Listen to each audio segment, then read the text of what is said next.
Okay, everyone, in this one, we're going to do our two-step unit conversion. And just like our last one, when we did 240 silver to how much gold, what I'm going to do this time is I'm going to use the exact same number, 240, but this time it's going to be 240 copper, and I'm curious how much gold is that equal to? Now remember, just like our last one, in order to get started, I need to know the relationships. I could go from copper directly to gold because I know it's a 1 to 100 relationship, but instead I'm going to break that up into steps. I know that 1 silver is equal to 10 copper. And I also know that 10 silver is equal to 1 gold. Okay. With these ones, just like before, I can set up my different fractions because my fractions will be equivalent to 1. So this first one, I can set up 1 silver divided by 10 copper, or I can go the other way. I can also have 10 copper divided by 1 silver. With these, those ones down here, do the exact same thing.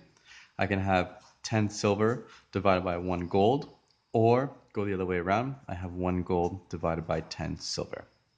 Now I can swap these back and forth because remember, these things are the exact same. Since they're equivalent, since they equal the same, that I can have a division and they'll be equal to 1. Let's keep that in mind for over here. Over here, I can have my 240 copper. I'm going to times it by 1. When I times it by 1, does anything change? No, not at all.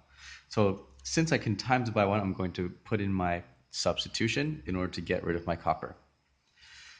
We know that 240 copper is really divided by 1. And so now I have to choose, well, which fraction do I want to substitute in for my 1? I can either substitute the copper on the bottom or the copper on the top. I'm going to choose the copper on the bottom.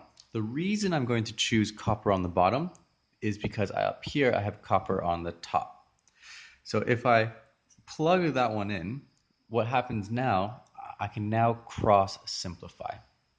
Okay, so if I cross simplify, get rid of my copper, get rid of my copper, get rid of my 10, simplify my 10, I'm left with, well, 24 times silver.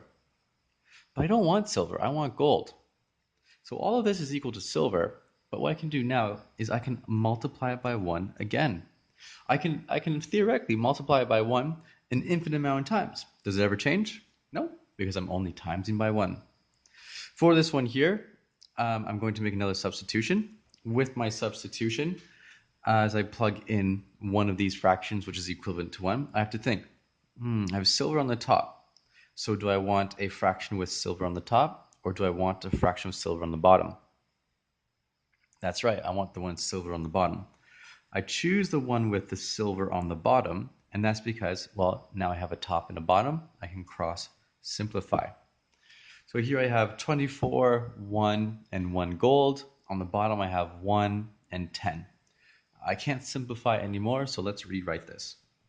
All of this is equal to 24 times 1 times 1 gold, all over 1 times 10. Okay. I'm going to do a little simplification within my numerators and denominators. I have 24 times 1 times 1 gold, which is equal to 24 gold. And on the bottom, I have 1 times 10, which is just equal to 10. So with this fraction here, I can now do my division.